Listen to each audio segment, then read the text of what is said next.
जय श्री कृष्ण मित्रों, आज आ विडियो में આપણે સાંભળવાના છીએ ગંગાજી આ ધરતી ઉપર ક્યારે આવ્યા અને તેની શું કથા છે અને આ ધરતી ઉપર ગંગાજીનું શું મહાત્મ્ય છે। જો આપને વિડિયો પસંદ આવે તો લાઈક કરજો, શેર કરજો, કમેન્ટ કરજો। આપ આ ચેનલ પર પહેલી વખત જોઈ રહ્યા છો તો સબસ્ક્રાઇબ કરી લેજો જેથી આવનારા નવા વિડિયોની માહિતી આપ સુધી તુરંત પહોંચી શકે।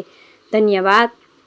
ગંગાજી અવતરણ થયા ભગીરથજી પ્રયાસથી માતા ગંગાજી સ્વર્ગમાંથી ધરતી લોક ઉપર આવ્યા। પાપોને નાશ કરવા માટે પ્રાણીઓના ઉદ્ધાર માટે અવતરિત થયા હતા। પૌરાણિક શાસ્ત્ર અનુસાર ગંગા મૈયા સ્નાન માત્રથી જ જન્મ જન્મના પાપ કર્મો નષ્ટ થઈ જાય છે।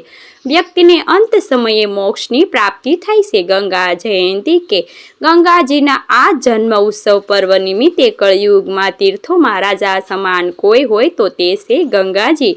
હરિદ્વાર ગંગાજી તે કાશીમાં ગંગાજી કે ગંગાજી છે જ્યાં જ્યાં ગંગાજી પ્રવાહિત થઈ રહ્યા છે ત્યાં ત્યાં જઈને ભક્તોનો આજે ગંગાજીમાં સ્નાન અવશ્ય કરે છે। ગંગાજીનું સ્મરણ કરવાથી શાંતિ અને સંપન્નતા પ્રાપ્ત થાય છે। કહેવાય છે કે આપણે ગંગાજીમાં સ્નાન કરીને ગંગાજળ ઘેરે લઈ આવી શકીએ તો પરંતુ કાશીમાં જે ભક્તો સ્નાન કરે છે ત્યાંના ગંગાજી ઘીરે લઈ આવતા બિલકુલ મનાય છે કારણ કે કાશી તે મુક્તિધામ છે।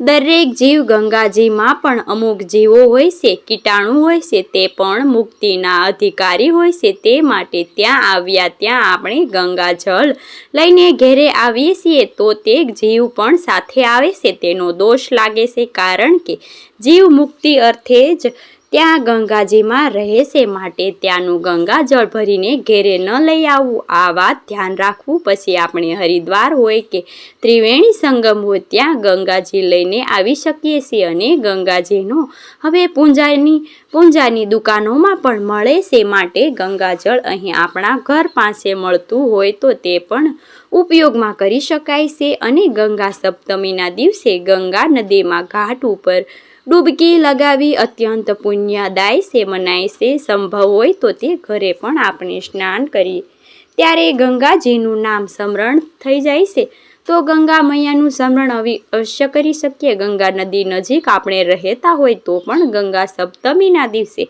જલમાં થોડુંક દૂધ અર્પિત કરીને કપૂરનો દીપક પ્રગટાવી કરી શકાય છે જેનાથી જીવનમાં સમૃદ્ધિ આવે છે।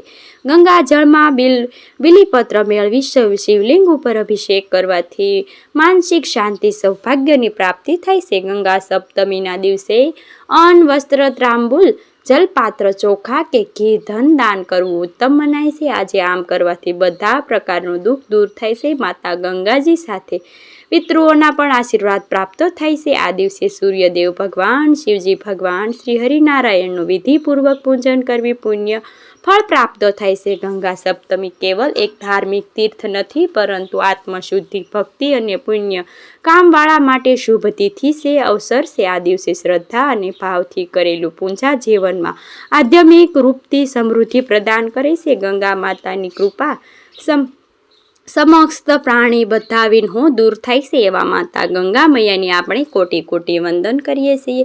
ગંગા મૈયા બ્રહ્માજીના કમંડળમાંથી જન્મ્યા ભગવાન શ્રી નારાયણના શરણ કમળ ધોઈને સ્વર્ગમાં પધાર્યા। શિવજીની જટામાં સમાયા ભગીરથ રાજાએ તપસ્યાથી પ્રસન્ન થયા અને મોક્ષદાય તથા જન્મ જન્માંતર પાપોને નષ્ટ કરનારા માતા ગંગા આ ધરતી લોક ઉપર પ્રવાહિત થયા।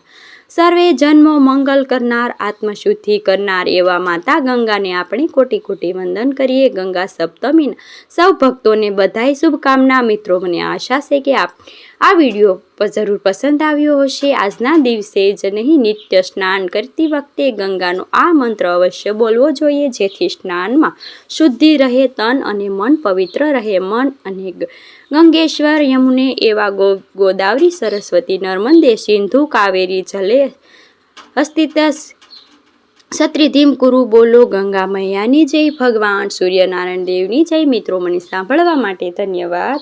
આપ સૌને મારા જય શ્રી કૃષ્ણ।